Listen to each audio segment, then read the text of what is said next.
عظیم ہی ہوتے ہیں۔ میرے آقا نعمت امام اہل سنت رضی اللہ تعالیٰ عنہ اعتکاف سے ایک چھوٹا بچہ خدمت پر مامور تھا، گھر سے سحری اور افطار لے کر آتا تھا۔ اعلی حضرت کی عادت مبارکہ تھی، یہ ظفر الدین بہاری رحمۃ اللہ علیہ نے لکھا ہے کہ پہلے آپ پان کھاتے تھے، بعد میں ترک فرما دیا تھا۔ اس وقت پان کھانے کی عادت تھی۔ افطار ہو گیا، بچہ لیٹ ہو گیا، آ نہیں سکا، کافی دیر بعد آیا تو پان کی طلب محسوس ہو رہی تھی۔ قریب آیا تو آپ نے اس کے سر پہ 2 چپت ماری اور فرمایا آج اتنی دیر کر دی؟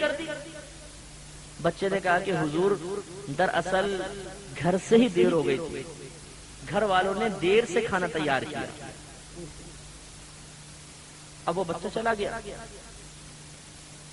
حضرت حکیم صاحب دیکھتے ہیں آپ کے ساتھی تھے، وہ آپ کے ساتھ معتکف تھے، کہتے ہیں کہ اعلیٰ حضرت اس رات انتہائی بے چین، کبھی ادھر جائیں کبھی ادھر جائیں، کبھی ادھر جائیں کبھی ادھر جائیں، حتیٰ کہ سحری کا وقت آ گیا۔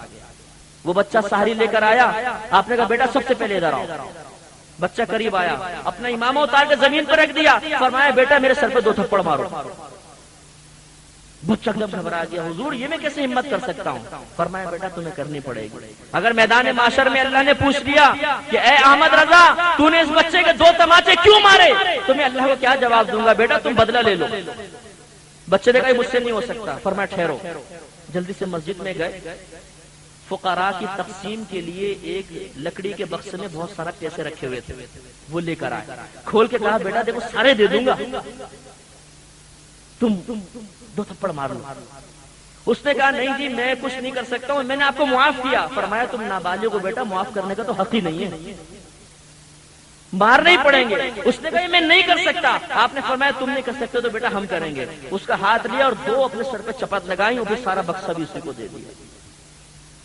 انہوں نے ایسے تو عزت نہیں پالی، ان کی مدح اور ثنا کے ترانے ایسے تو نہیں سب کی زبان پہ چل رہے۔ ہمارا حال تو یہ ہے کہ جب ہم سامنے ہوتے سب ریڈ الرٹ، اور جیسے ہم نکلتے ہیں تو بولتے ہیں بڑا بد دماغ آدمی ہے، کمبخت نے زندگی دوبر کر رکھی ہے۔ ہماری عزت تو یہ ہے، لوگ ہمارے منصب، ہماری طاقت، ہماری قدرت، ہمارا پیسے کی وجہ سے ہماری عزت کرتے ہیں، ورنہ ہماری اخلاق، ہماری عادات ایسی ہیں کہ پیٹ پیچھے گالیاں ہی پڑتی ہیں۔ ہر ایک کی بات نہیں کر رہا ہوں، جو عادات میں گرفتار ہوتا ہے۔ تو ذرا غور فرمائیں کہ ہمارے نبی کریم صلی اللہ علیہ وسلم نے آخرت کے خوف کی وجہ سے اپنے غلام سے فرمایا بدلہ لے لے۔ کوئی شوہر ایسا پیدا ہوا ہے کہ جو اپنی زوجہ سے کہے کہ میں نے تم پہ ظلم و ستم کیا تھا، فلاں وقت مارا تھا، اب مجھے سمجھ میں آ گیا ظلم تھا، لو جوتی اٹھاؤ، میں نے جوتی ماری تم بھی مجھے جوتی مارو؟ نہیں، ہمارے دل میں ہے تکبر، بڑا پن، لوگوں کے سامنے ریاکارانہ طور پر اور دوسرے کو متاثر کرنے کے لیے عاجزی کے جملے کہنے والا جب امتحان میں مبتلا ہوتا ہے تب اس کا تکبر دیکھیے۔ وہ ہمارے نبی تھے، ہم ان کے امتی ہیں، ہم نے نبی کے صرف نعرے لگانا سیکھا ہے، ہم نے نبی کے نام پہ کھانا ضرور سیکھا ہے، نبی کے طریقے اختیار کرنے کے لیے ہم تیار نہیں۔ بہت مشکل کام ہے بابا، یہ کون کرے؟ کسی دوست کو دیکھا ہے، اس نے اپنے دوست سے کہا یار فلاں وقت میں لڑائی ہوئی تھی تو میں نے تمہیں مارا تھا اور برا بھلا کہا تھا، یار خدا کے واسطے آج بدلہ لے لو بھائی۔ میرے پیارے بھائیو، دنیا میں بدلہ دلوا دیجئے، دنیا کی ذلت کی فکر مت کیجئے۔ اللہ تعالیٰ اس ذلت کے بدلے میں آخرت میں جو آپ کو عزت عطا فرمائے گا وہ ناقابل تصور ہے، ناقابل تصور۔ اور اگر آپ نے سوچا نانا چلو ٹھیک ہے مانتا تو غلطیوں کے لیکن معافی نہیں مانگ سکتا، یہ ہے دل کا تکبر۔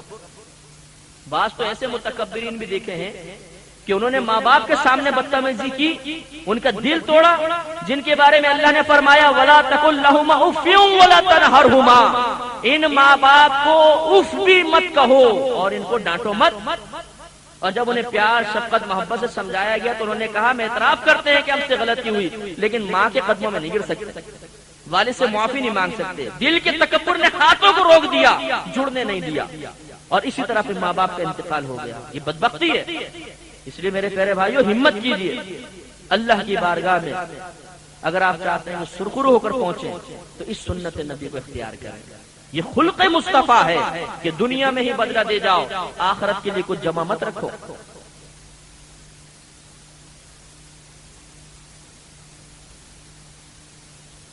ایک مرتبہ حضرت علی رضی اللہ تعالیٰ عنہ اس کے راوی ہیں، فرماتے ہیں کہ نبی کریم کہیں جا رہے تھے کہ یہودی سامنے سے آ گیا، بڑا مالدار، کہنے لگا اے محمد آپ نے مجھ سے قرضہ لیا تھا، میرا قرضہ واپس کرو۔ نبی کریم صلی اللہ علیہ وسلم نے وہ قرضہ ایک مخصوص مدت تک کے لیے لیا تھا، اور تھا بھی وہ ذمی کافر۔ حکومت اسلامیہ میں اگر کوئی کافر تحفظ کے لیے ٹیکس دے، جس کو جزیہ کہتے ہیں، تو اس کافر کو کہتے ہیں ذمی کافر، اور پھر حاکم اسلام کے لیے لازم ہوتا ہے کہ وہ اس کی حفاظت کرے گا۔ وہ یہودی ذمی کافر تھا، کہنے لگا محمد میرے پیسے دیجیے۔ نبی کریم صلی اللہ علیہ وسلم نے فرمایا کہ ابھی تو بظاہر میرے پاس کچھ بھی نہیں جو تمہارا قرضہ دوں۔ کہنے لگا ایسا ہے تو یہاں سے جانے نہیں دوں گا۔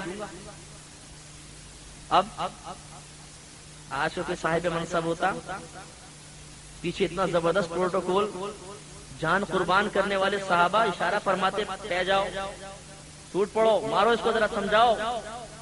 اس وقت حاکم اسلام جس کی پوری دنیا پر حکومت، جو اشارہ کر دے تو پہاڑ بھی چلنے لگ جائیں، جو اشارہ کر دے تو ہوائیں رک جائیں، جو اشارہ کر دے تو دو ٹکڑے کر دے، پکڑ لو اس کو۔ نہیں، سرکار نے فرمایا اچھا اگر تم ہمیں روکتے ہو تو ایسا ہی ہے، ہم یہ رکیں گے۔ ظہر وہیں پڑی، عصر وہیں پڑی، مغرب وہیں پڑی، عشاء وہیں پڑی، رات وہیں گزاری، اگلے دن کی فجر بھی وہیں پر ادا کی، 5 نمازیں۔ بڑی بات ہے، روڈ کے کنارے مصطفیٰ رات وہاں گزار رہے۔ جب صبح ہوئی تو وہ یہودی قریب آیا اور کلمہ پڑھ کے مسلمان ہو گیا۔ کہنے لگا یا رسول اللہ صلی اللہ علیہ وسلم، میں تو دراصل توریت کے اندر لکھی ہوئی وہ نشانیاں ظاہری طور پہ دیکھنا چاہتا تھا جو آپ کے اوصاف کے طور پہ درج ہیں۔ اس میں لکھا تھا کہ وہ نبی کسی کا حق نہیں دباتے، وہ عفو درگزر سے کام لیتے ہیں، بازاروں میں چیختے چلاتے نہیں۔ خدا کی قسم جیسی نشانیاں توریت میں پائیں ویسا میں نے آپ کو پایا۔